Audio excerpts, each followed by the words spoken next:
Hello chess lovers, let's have a look at another game played at St. Louis Champions Showdown. Liren is playing with the white pieces and Magnus Carlsen is on the black side. This was quite a long game, 65 moves, and I will go quickly through the game, slowing down only on the key parts. Liren started with knight f3, d5 by Carlsen, d4, knight f6, c4, e6, knight c3, we see the queen's gambit, 3 knights variation, a6, c takes d5, e takes d5, bishop g5, bishop e6, e3, knight d7, bishop d3, h6, bishop h4, bishop d6, and we see castling by both sides, rook c1, rook e8, a3, c6, bishop g3, bishop takes g3, h takes g3, bishop g4, knight e2, knight e4, knight f4. We see a very interesting knight maneuvers by both sides. Knight f6, bishop e2, knight d6, and the knight jumps to e5 square, finding a perfect outpost. Bishop takes e2, queen takes c2, and Magnus Carlsen is placing his f knight on e4 square. Later he can go for f5 as well, which we will see in the game. g4 by Liren, which is somehow weakening the king side, and now instantly Magnus Carlsen is starting to exploit those weaknesses. Queen g5, g3, now comes f5. King g2 by Liren, f takes g4, and a dubious decision by Liren, rook h1. Actually, after this move, black is gaining initiative. It's not quite clear why he didn't capture on g4. Instead, we see rook h1, knight f6, and rook h4. Probably he brought the rook to h4 square in order to capture with a knight and then recapture with a rook. But in this position, Carlsen played a fantastic move. Can you find his next move? Ready?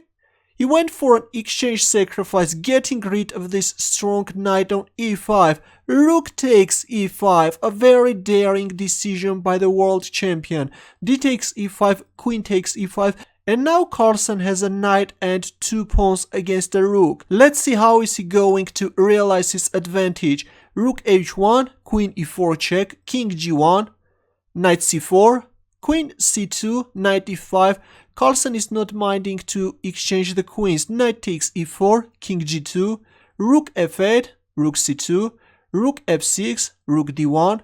And now Carlsen is starting an advancement on the king side, kicking this knight away. And Carlsen is exchanging the knights.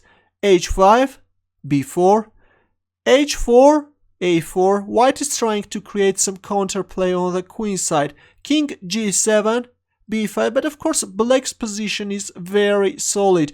A takes b5, a takes b5, king g6, b takes c6, b takes c6, rook a3, c5, rook d3, h3 check, and king g1. And now this king looks imprisoned. White can't centralize the king because this pawn is becoming very dangerous. This king has to guard this h3 soldier.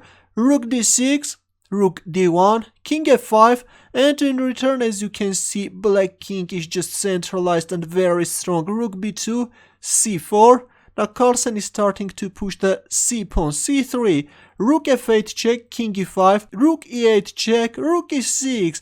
Carlsen is offering an exchange of rooks, rook d8, rook d6, rook e8, king f5, rook f8 check, king e6, rook e8 check, king d7, rook a8, knight d2, rook c1, rook c6, rook a3, knight e4, rook d1, king e6, rook c1, rook b6, and finally Liren decided to capture on c3 and give up his rook for a pawn and a knight. Knight takes c3, rook takes c3, rook b1 check, king h2, and rook f1.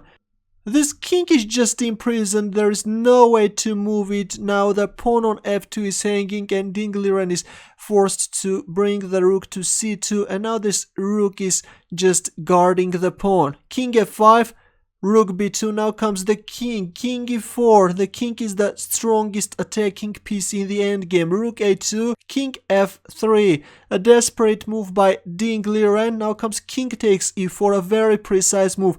Well, actually d takes e4 is also winning, but this can give white some counterplay, that's why Carlsen played king takes e4, and after rook e2 check, king d3, rook e3 check, king c4, Ding Liren finally resigned.